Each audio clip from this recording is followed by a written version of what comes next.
Просто готов платить налоги, и никто меня за это трогать не будет. Не сказать, что официально, да, там всех давят. Это же не измена Родине. Пока президент Путин. Нам не показывают, не рассказывают то, что хотелось бы нам увидеть. Поскорее бы уже. Как вы считаете, есть ли в России цензура? Я думаю, что нет. Такой, как раньше было. Люди побаиваются, мне кажется, так. Вы имеете в виду, как в советское время цензура? Да, нет, мне кажется, нет. А вот сейчас все-таки журналисты, которые сидят в тюрьме, за какое-то слово в интернете сажают. Вот является ли это цензурой? Я думаю, что нет. Такого страшного, ничего такого нет. Это же не измена Родине. Я только думаю, что только за измену можно посадить человека. Да, конечно. В чем она проявляется? На самом деле она проявляется только у иностранных жителей, а так у русских нет цензуры. Мы вот говорим как есть, все честно, правда. И поэтому в России так весело. Как же вот закрытие средств массовой информации, оппозиционных, независимых, или журналисты, сидящие в тюрьме и вынуждены эмигрировать? Так глубже закопнули, да, получается? Ну, там все тяжело связано, на самом деле. Вы же знаете, у нас в России там связи, коррупция. Тяжело, короче, ответить на этот вопрос. Я пойду. Конечно. В чем она проявляется? Я думаю, что есть. В чем она проявляется? В том, что есть редактора, которые принимают вас к печати. Мы не хотим, да. Не знаю даже, без понятия. Закрытие средств массовой информации различных в России, от радио до телевидения. Незаконно то, что делают. Вот. У каждого человека есть свое мнение, надо высказываться, вот. А не закрывать, не сажать. Вот. Как вы думаете, окажемся ли мы когда-нибудь в такой свободной стране, в которой за мнение никого не будут преследовать? Не, вряд ли. Пока президент Путин, вряд ли. Есть ли в России цензура? Наверное, да. Все-таки да, больше да, чем нет. В чем она проявляется? Ну, мне кажется, нам не показывают, не рассказывают то, что, ну, как бы, хотелось бы нам увидеть. Как бы, запрещают нам, я не знаю, как это объяснить. Ставят какие-то ограничения, Да, какие-то какие-то марки, рамки. да, рамки, в которые общество не должно якобы по мнению кого-то заходить, но опять же, мнение кого-то, не мнение же людей. Никто нас не спрашивает, хотим мы это видеть или нет. Как вы планируете дальше жить в России вот с учетом тенденций вот скатывания куда-то в непонятное во что-то? Приспосабливаться. Пытаться развиваться на том, что имеем. Как бы, ну, только так. Растить детей и пытаться сделать этот мир лучше немножечко, хотя бы в своей семье, хотя бы в каких-то, вокруг себя, вокруг своего общества. Только так, по-другому никак. А как же без нее-то? Ну, что вам сказать, хорошо или плохо? Нужна ли она? Наверное, нужна, но меня никто не проверял, у меня проверять нечего. Есть. В чем она проявляется? Не знаю. Можно А должна она быть или нет? в каких-то моментах, да. В каких? Ну, нецензурные лексики, нецензурных видео в этом плане. Дети смотрят.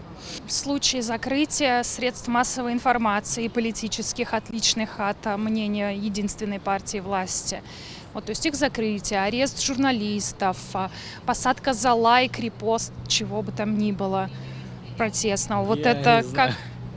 Я не знаю, как на это реагировать. У меня нет мнения никакого. Сами пишете что-нибудь в соцсетях? Нет.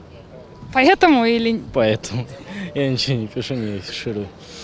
А доживем ли мы когда-нибудь до такого в стране, что вот за мнение никого не будут сажать? Может быть, когда-нибудь. Вот. А повлиять как-то на это мы можем все? В общем, голосом, наверное. Конечно, очень много. Блин, почему я ем? Мне очень хочется ответить на ваш. А мы подождем. В чем она проявляется? Да, наверное, во всем. Во всем. Начиная с человека больше. Что, ну, как бы, не сказать, что официально, да, там всех давят. Просто люди очень такие зашоренные, пытаются быть аккуратными, не высказываться, там, не говорить что-то лишнего. Наверное, так. Самоцензура больше, чем на официальном уровне, мне кажется. А больше как же в этом вот проблема. закрытие средств массовой информации разных, Вообще, посадка за лайки, репосты? Лично я считаю, что цензура есть, она видна. То есть сейчас это такой слон в комнате, и закрывают независимые СМИ, закрывают независимые, все телеканалы, и все такое. И ясное дело, что понятно почему, и все видят это, но ничего не могут с этим поделать. Нет, тупо, что все, начинают удивляться всему этому, когда уже, идут последствия. То есть, когда принимается какой-то закон, там, нельзя оскорблять, власть или высказываться о чем-то таком. Никто как будто бы этого не замечает, а когда уже начинают все эти СМИ кошмарить и закрывать, все такие, ой, а как же так? В смысле, ребята, уже, год назад этот закон вышел, где вы все были в этот момент? А теперь вы нарушаете этот закон, вас закрывают, а вы потом удивляетесь. Так не работает. Нужно следить за тенденцией в целом, вообще за повесткой государства, что происходит. И удивляться здесь сейчас, когда что-то происходит, а не потом. Вот и все, мне кажется, в этом дело. Поэтому больше самоцензура. У нас нет вообще рычагов, чтобы заменить Путина. Кто это будет? Кто это будет и как он будет управлять государственной структурой вообще в целом? Что он будет делать? Я точно так считаю, что любая система, даже самая крепкая, может разрушиться, и с новым каким-либо человеком, неважно, он может быть не супер подкован как-то на внешнеполитической арене, но при этом он будет современный, с какими-то новыми взглядами, более, может быть, либерально настроенный. И ясное дело, что какие-то отрасли и сферы, возможно, придут в упадок на время. Какие-то из них очень поднимутся наверх. Сменяемость власти точно нужна. И поскорее бы уже. Можно я задам? Он же подкованный. Смотри, назови мне пример государства, где после 20 лет стагнации идет прогресс, а не регресс. Хотя бы одно государство за всю историю мира. В основном, смотри, я могу привести примеры только хуже. постсоветских стран, где президенты по 20 лет у власти. Ясное дело, что у них ничего хорошего там не возникает, просто потому что там ничего не меняется. Заново, понимаешь, все рычаги заново налаживать, абсолютно новому человеку все делать заново. Так пусть так наконец-то это произойдет. У нас же есть все ресурсы у страны. В иллюзорном мире каком-то. Сейчас придет новый чел, который будет разбираться лучше всех. Но это неправильно, на самом деле. Все радовались, когда пришел Зеленский, условно, и что сейчас происходит? Все довольны? Кто виноват-то в том, что в Украине происходит? 100% Зеленский, 100% во всех вообще вопросах. Без комментариев. Цензура есть, безусловно. В чем она проявляется? Проявляется в ограничении, скажем, да, пускай будет слово даже свобода, но я считаю, что это положительное качество. Почему? Потому что наше общество еще не настолько зрело, чтобы иметь, скажем так, модель свободы выражения. Потому что оно слишком шаткое, из крайности в крайность, скажем так. Но эта проблема России присуща вообще уже очень давно.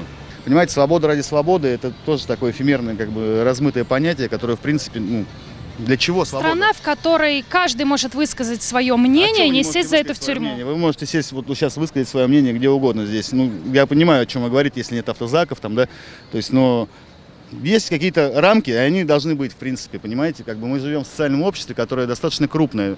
Я в свое время проводил в Азии, там более крупные социумы управляются именно как раз таки в ограничениях, но у них по умолчанию идет как классовое, неравенство классовое. То есть оно, в принципе, везде работает. Я вам скажу так даже, более того, любой социум, если западный взять или наш взять социум, все примерно в одинаковом соотношении находится. Просто само понятие российской, русского народа, вообще в целом российской государственности, уходит проблемой глубоко в крепостное право. То есть люди до сих пор еще не отошли, мышление какое-то такое рабское осталось, плюс еще Советский Союз это вкинул, но в любом случае модель управления того же Сталина, какой бы он противоречивой фигурой не был. Если мы копнем далее, например, тот же Петр I был большим тираном, и на его руках больше смертей, нежели у Сталина, понимаете?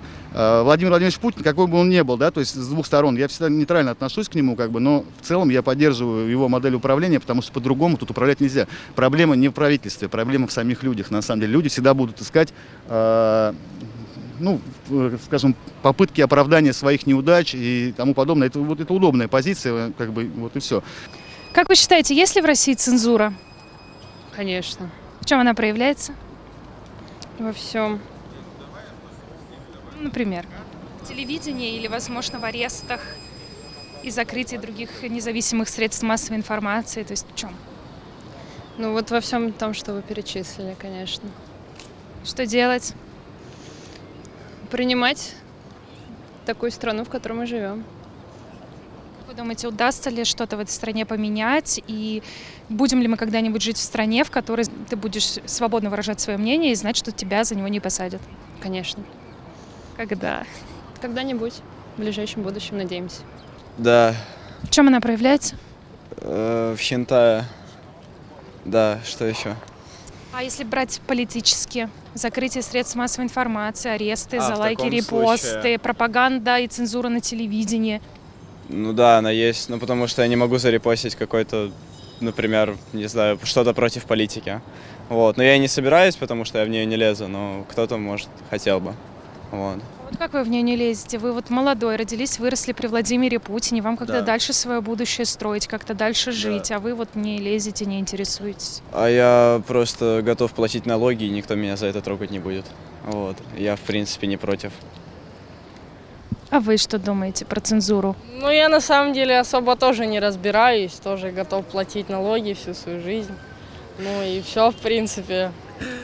А вы вот, уплачивая налоги, понимаете, что все, что есть у государства, это деньги налогоплательщиков, и, соответственно, если вы идете в поликлинику, в которой нет ничего, она там разбитые, обшарпанные стены, то это как где-то ваши налоги не там. Ну, к сожалению, да, такое возможно, но что мы можем поделать? Мы простой люд, а они вверх, вот и все.